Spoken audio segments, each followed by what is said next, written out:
We'll continue our study of Ezra, turning now to the literary context. The features we'll consider are the book outline, the genre, and the use of Aramaic. First, the book outline. We'll be exploring these three major parts of Ezra and Nehemiah. First, the Sheshbazzar and Zerubbabel narrative. That spans Ezra 1-6. Then the material that tells us about Ezra's involvement. We call this the Ezra narrative. And this is divided. It occupies the balance of the book of Ezra after the Sheshbazzar and Zerubbabel narrative is completed. And then it will resume in the middle of Nehemiah. The third major group is the Nehemiah narrative itself, which occupies the first 7 chapters of Nehemiah, and then takes a bit of a time out for the Ezra narrative to continue at the very end of chapter 7 through 10. After that time out, then the Nehemiah narrative resumes through the end of the book. First, let's focus on that initial block, Sheshbazzar and Zerubbabel narrative. And so we see it here spread out a bit more. Once again, this takes place spanning 538 to 515 BC. Cyrus' edict of restoration, allowing people to go home, the beginning of the temple building, its interruption, and then final completion of the temple building in 515. This occupies the first 6 chapters of Ezra. Some of the highlights that we find here include celebration of the Festival of Booths or Tabernacles in chapter 3, and then celebrating the festival of Passover and unleavened bread. These could not be celebrated back in Babylon. One must be in Jerusalem, and the temple must be constructed. So, if possible, try to infuse yourself into the enthusiasm and the deep, profound joy and satisfaction that must have welled up within the people when, at last, after decades, they were able to celebrate these once again. For some, it would have brought back memories of celebrating it when this temple was still intact until 587. Others would have had no memory of that sort, so it would have been their first. The last bullet that you see on the screen points out that this process involved overcoming problems, and in this case the problems stemmed from outside the community of people who were devoted to God.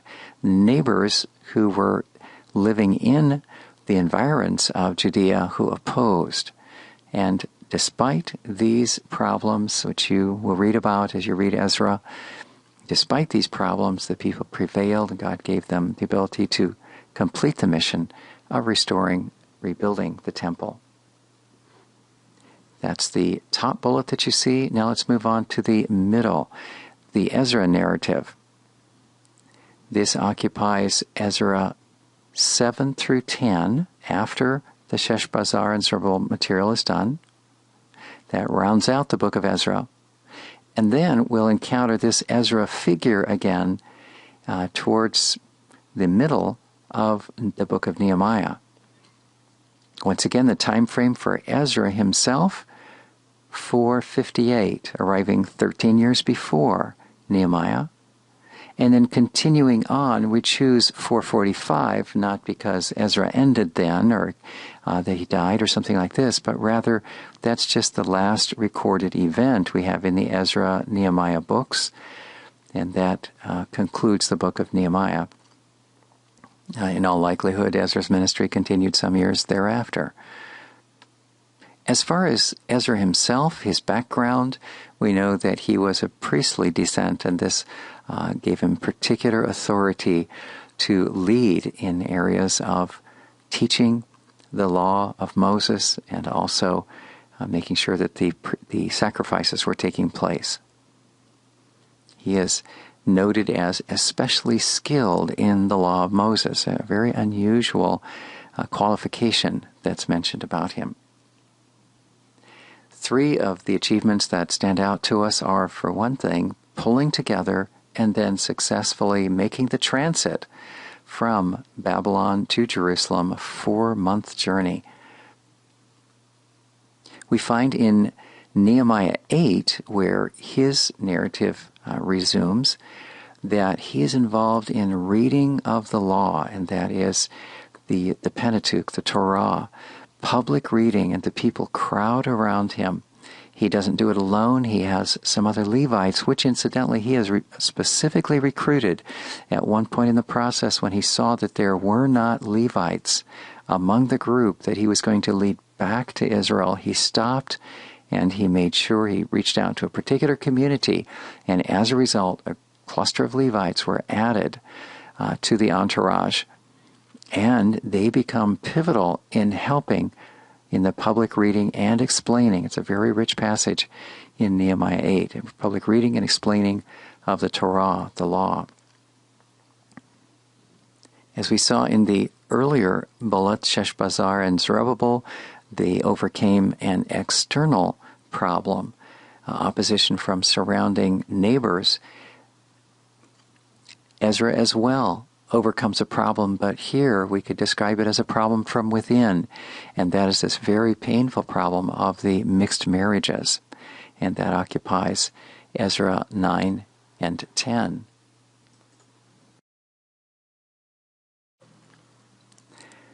And that brings us to the narrative of Nehemiah. By way of review, Nehemiah arrives from Susa, where he has the esteemed position of cupbearer to Artaxerxes, the king of the Persian Empire.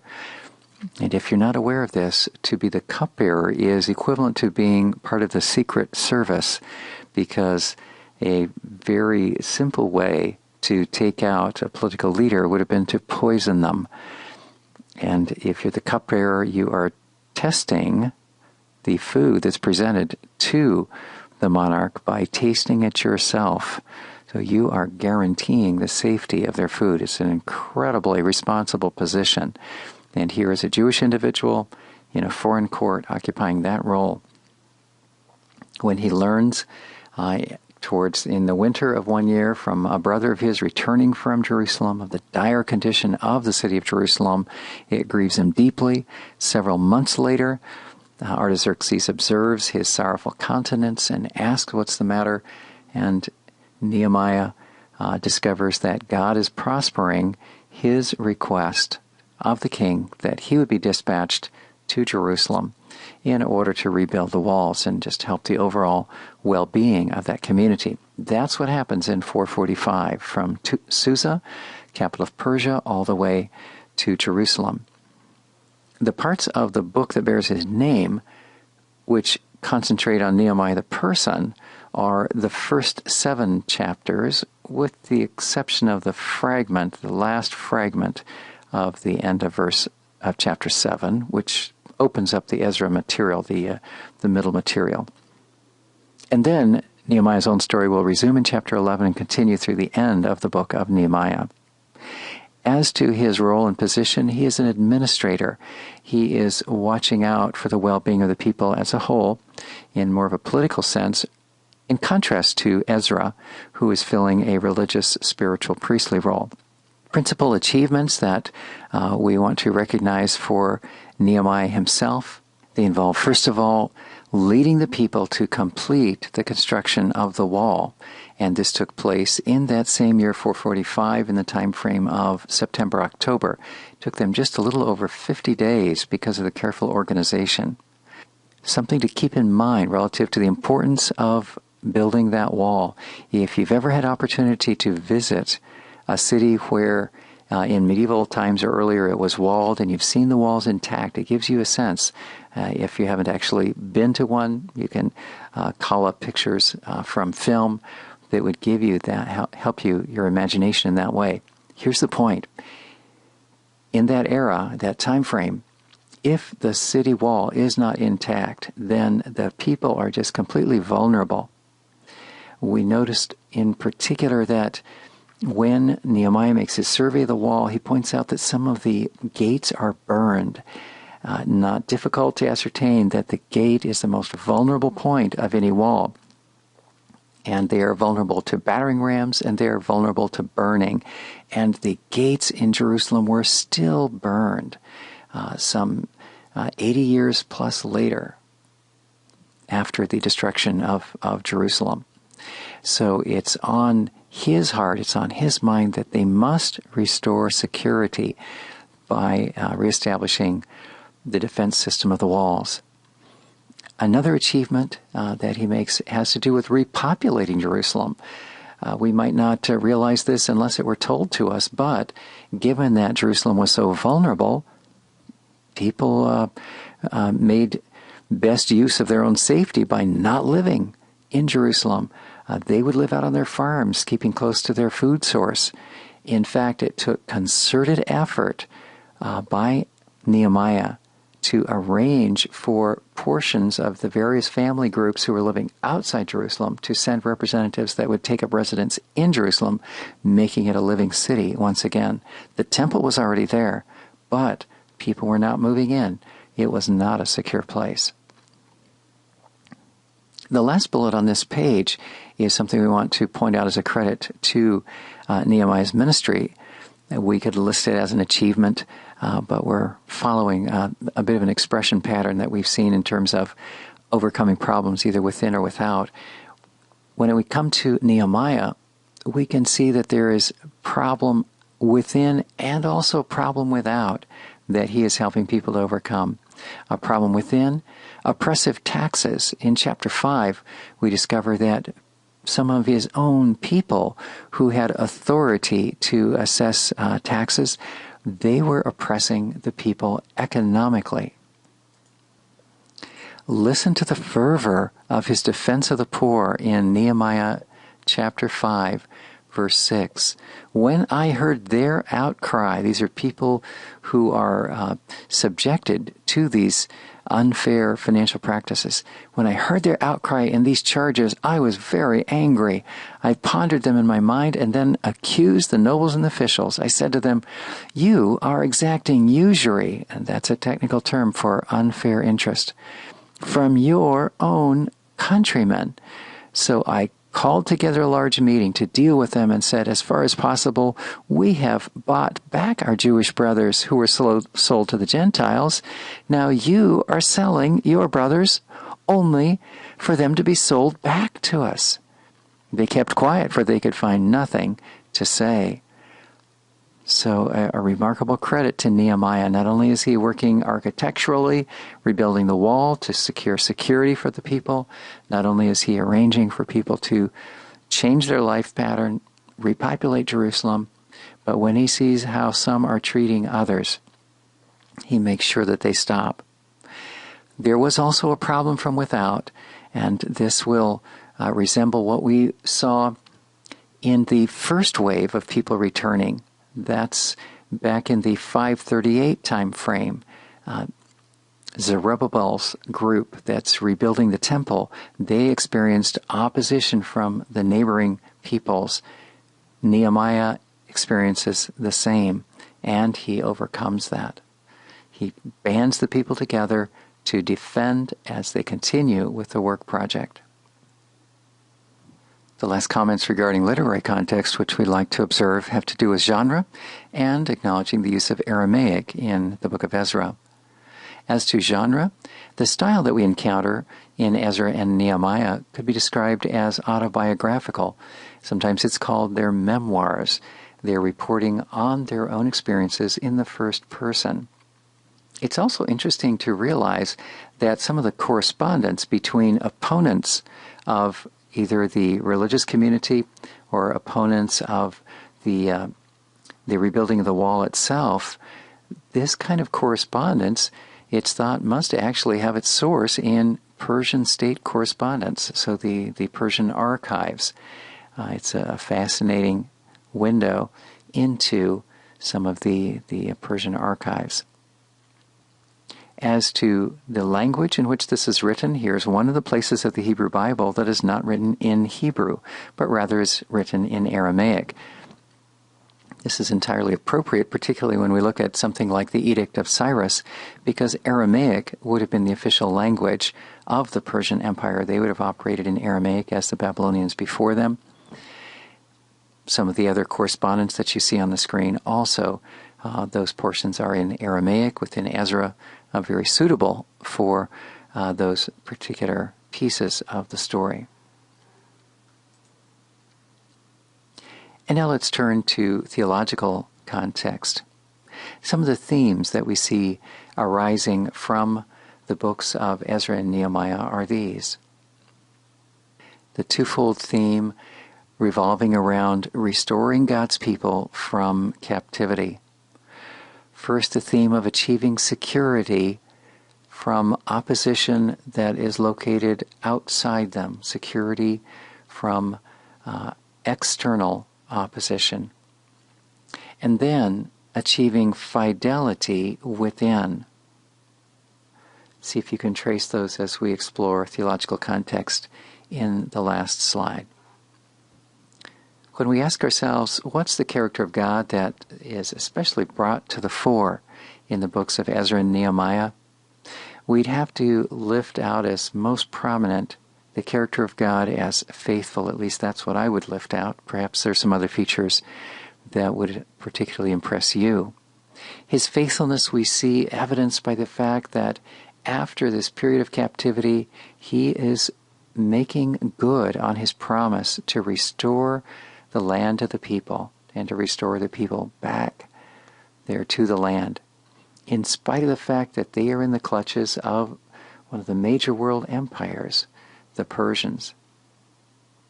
He is not only faithful to put the people there, but is it not significant that the books which go by these names, Ezra and Nehemiah, bear witness to the fact that God raised up leaders who would help the people achieve his will, really his miraculous will, in nothing short of miraculous, in restoring them to the land. And not only that, but there is the word from God, the communication, the revelation. And here I have in mind the pivotal event of the reading of the Torah publicly to the people and the impact that that has on them. They are moved to pursue God with all their hearts. So God's providing leaders, and he has provided the revelation, the law of Moses, that then would be his avenue for reaching in and showing how the people needed to change to relate closely to him. What do we learn about people and how they operate within these books? There are the leaders and then the populace in general. Some of the traits that we see beautifully exemplified by the leaders are that they themselves are wholeheartedly embracing God's priorities for his people. What if, for example, Nehemiah had received the message from his brother of the terrible condition of Jerusalem, but then just went about his business? After all, he's got a pretty cushy position as cupbearer to the king of the empire. But he didn't go that direction. God's priorities for his people gripped him. And surely we could say God's call was especially upon him, but he responded to that call and embraced those priorities and became, Nehemiah we're talking about, became an agent for restoring security to the people.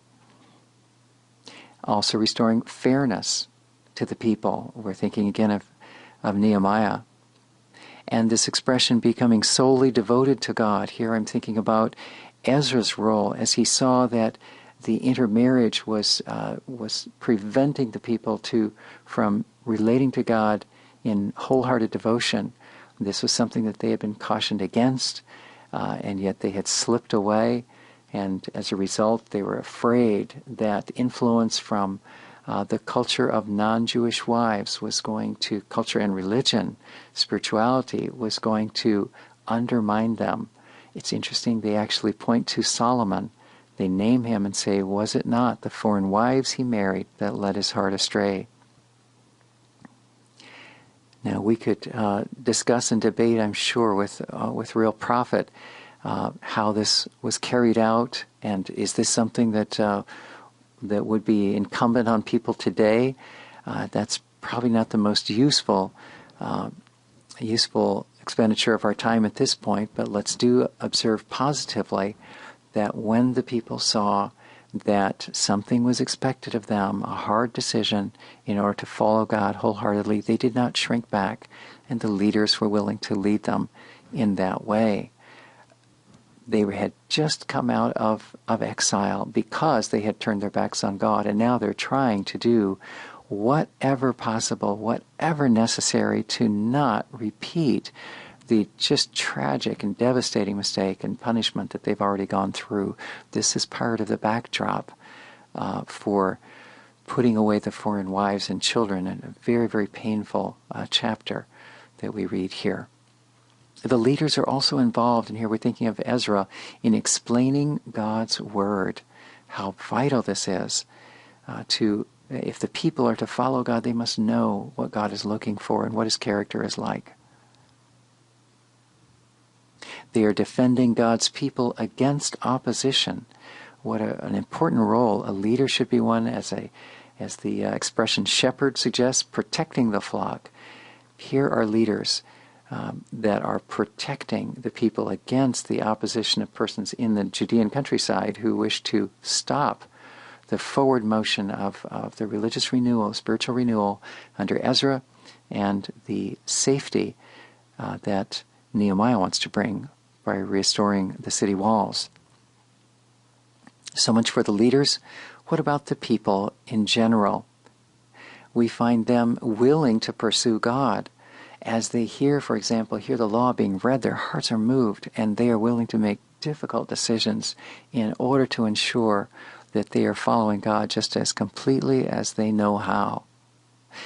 And finally, is it not beautiful that they evidence a genuine hunger for God's revelation?